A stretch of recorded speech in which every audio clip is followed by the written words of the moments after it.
Another conflict that arose during the early Cold War took place in Germany. After World War II, Germany was divided into four zones. They were each controlled by the US, France, Britain, and the Soviet Union. Okay, they each had their own zone in Germany. Now, confrontation in Germany occurred when the US and France and Britain decided to combine their three zones into one, creating Western Germany. Now, in response to this, Stalin blocked all ground transportation going to Berlin, right, which was located in the Eastern Zone where the Soviet Union controlled it, right, the Soviet zone. So the city of Berlin was also divided into four respective zones. So the country was divided into four zones, and the city of Berlin, which was in the Soviet zone, was divided into four zones itself, okay? So that means the US, France, and Britain all have a zone in the city of Berlin, the capital, right? So the problem was that with transportation blocked, once the Soviet Union blocked transportation to Berlin, that meant that the US and France and Britain could not get supplies to their zones in Berlin, which would have eventually forced them to give up control of those zones, right? The Soviet Union would have to take them over eventually, right?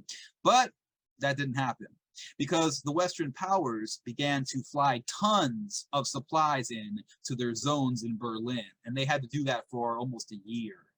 And eventually, Stalin, the Soviet Union, removed the transportation blocks, and this was a major victory for the West, right? For Western Europe and the US. In 1949, the United States and Western European countries formed NATO, the North Atlantic Treaty Organization.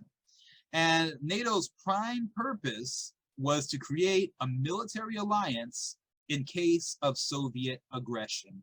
So if the Soviet Union attacked any member of NATO, then all of the other members of NATO would have to respond and get their back. Okay? That's a military alliance, right? These are the same kind of military alliances that existed before World War I and World War II that led to that war, right? Led to those wars. Okay, so the Soviet Union is going to do the same thing. So in 1955, right, several years later, the Soviet Union is going to create a military alliance as well, and it's known as the Warsaw Pact. Okay, the Warsaw Pact joined the Soviet Union with other Eastern European countries to protect against aggression from the West. Okay, now when I'm saying the West, I'm talking about Western Europe, the United States. Okay, so now you have two powerful military alliances ready for combat against each other, right? And in 1949, the Soviet Union had developed the atomic bomb, right? Just like the United States. So there's the possibility of nuclear war here. Uh-oh. Now, despite the efforts of the United States to contain communism, communism is going to spread, right? It did spread to other countries. The most notable example is China, where power was seized by the Communist Party led by Mao Zedong in 1949. Okay. Now, after this occurs, the United States refuses to recognize the new communist government in China, right? And many, many, many years would pass before the US finally recognizes the communist government in China. Instead, they recognize the former nationalist government, which had to leave mainland China and went to Taiwan. Now, the rise of communist China signaled that communism could now spread in East Asia.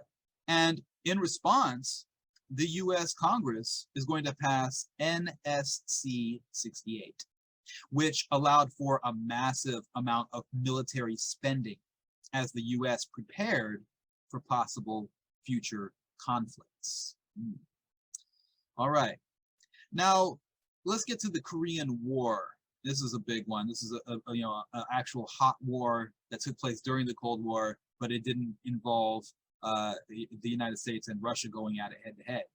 All right, so Japan had occupied Korea during World War II, right? It's one of the territories that Japan had occupied. So after the war, Korea was divided into northern and southern partitions.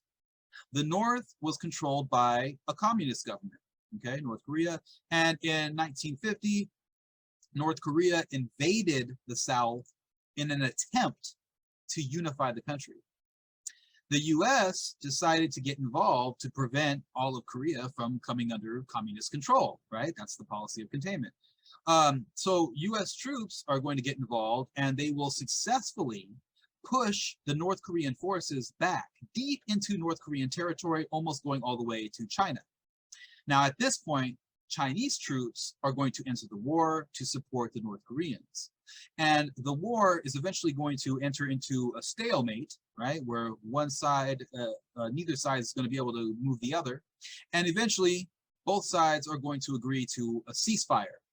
And they're going to recognize the border at the 38th parallel as the border between North and South Korea, okay? And here in this map, you can see the border there. Okay, this is the 38th parallel of North Korea, South Korea.